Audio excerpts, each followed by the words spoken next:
Hey YouTube. So I have a 2003 GMC Sierra LB7 Duramax. I did a bunch of work to it this winter, got rid of some rust, new fenders, bumper, stuff like that. So I had to take out the fuse box to change the inside of the inner fender. I put it all back together. I drove it up and down the road, had some fun, parked it in the back,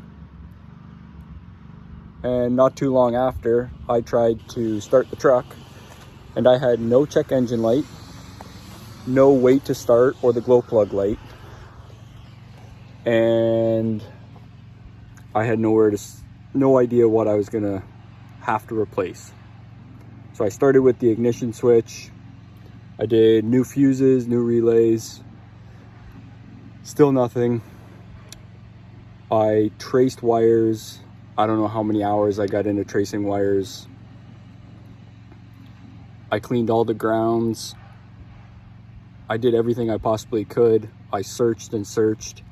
I called my mechanic and he said when it gets into this kind of wiring, he sends it to a wiring specialist. So that didn't really help me.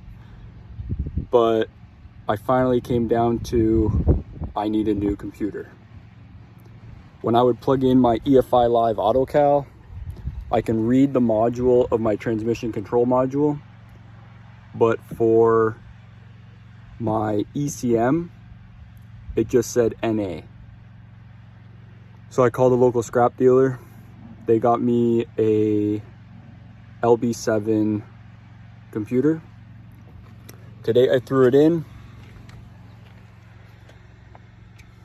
and I have my wait to start. I am still locked out. You can see just up here. I will have to send it to GM. They're gonna have to change the VIN number. Apparently they're locked out when you change the computers.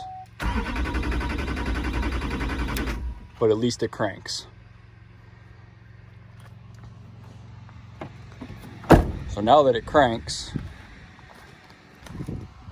I said, okay, I put everything back together and I know that the computer's pooched, and this is what I found.